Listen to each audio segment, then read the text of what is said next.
सहाय्यक संघटनेचा विजय असो. महाराष्ट्र राज्य कृषी सहाय्यक संघटनेचा विजय असो. कोण म्हणता देणार नाही, घेतल्याशिवाय राहणार नाही. कोण म्हणतो देणार नाही. घेतल्याशिवाय राहणार नाही. आमच्या मागण्या मान्य झाल्याच पाहिजे. आमच्या मागण्या मान्य झाल्याच पाहिजे.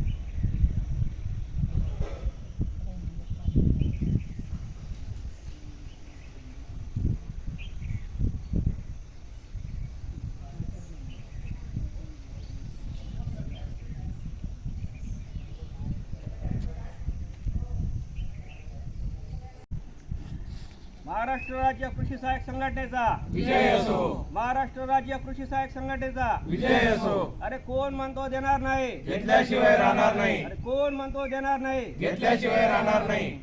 हम सब एक है. हम सब एक है. 5 मे पासून हे आमचं जे आंदोलन आहे, शासनाने जे आम्हाला आश्वासन दिलं होतं माननीय कृषी मंत्री महोदयांनी, त्या विरोधात आम्ही हे विविध आमचे टप्पे त्यामध्ये आज 7 तारीख आहे आमचं आज धरणे आंदोलन आहे. याच्यात आमच्या ज्या मागण्या आहेत त्या पुढीलप्रमाणे आहेत. पहिली मागणी आहे कृषी सेवक कालावधी रद्द करून कृषी सहाय्यकांप्रमाणे त्यांना नियमित वेतन श्रेणी लागू करण्यात यावी.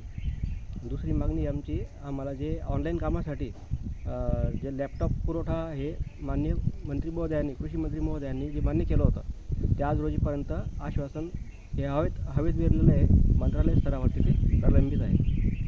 नंतर मग आम्हाला जे विविध वेगवेगळ्या प्रकारचे ॲप दररोज येत आहेत त्याच्यावरती थोडासा अंकुश पाहिजे.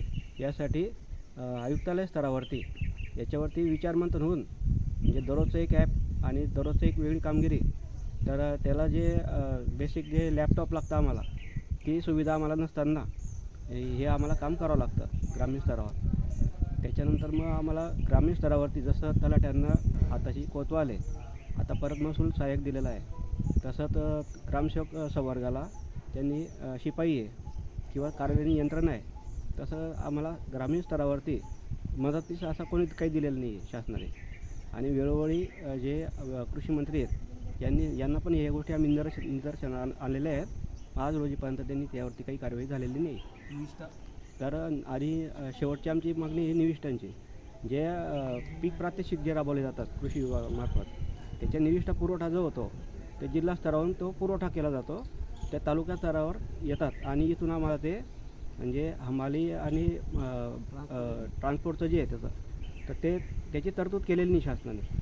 तर ते आम्हाला वैयक्तिक स्वरूपात एखाद्या गोडाऊन असेल खेडेगावामध्ये एक ओळखी पाळखीने ठेवावं लागतं तिथे, तर तिथपर्यंत घेऊन जायला पण आम्हाला कोणत्याही प्रकारची सुविधा शासनाने दिलेली नाही आहे. एक तर मग त्याच्यामध्ये सुसूत्रता आणण्यासाठी शासनाने त्याच्यामध्ये परमिट सिस्टीम चालू करावी, जेणेकरून हा जे नाहक जी हमाली जाते आमची हमाली किंवा जे कष्ट पुरतात, किंवा मग त्याच्यात काय होतं की एका ज्या शेतकऱ्यांना दिलं जातं पीक प्रात्यक्षिक म्हणजे पूर्ण गावाला येत नाही, ते ठराविक शेतकऱ्यांना दिलं जातं आणि त्याच्यामध्ये एक ॲट अ टाईम सगळ्या निविष्ठा येत नाही, त्या वेगवेगळ्या टायमाला वेगवेगळ्या स्वरूपात दिल्या जातात. मग त्या शेतकऱ्याशी संपर्कात राहिलं की ग्रामीण पातळीवरती ते शेतकऱ्यांचा रोज जो आहे तो आम्हाला पत्करावा लागतो. याचं कारण म्हणजे आम्हाला त्या शेतकऱ्याला जे बियाणं दिलेलं आहे त्याला पुढच्या निविष्ठा देणं हे आम्हाला क्रमप्राप्त आहे. त्यामुळे एक नाराजगी जी आहे कृषी बद्दल जी आहे ते आम्ही जे फेस करतो, त्याबद्दल आमचं हे आंदोलनामध्ये आमचा महत्त्वाचा हा विषय आहे. त्या धरणे आंदोलन आहे आजचा दिवस आहे का? धरणे दिवस हा एक दिवसीय आहे. एक दिवसीय.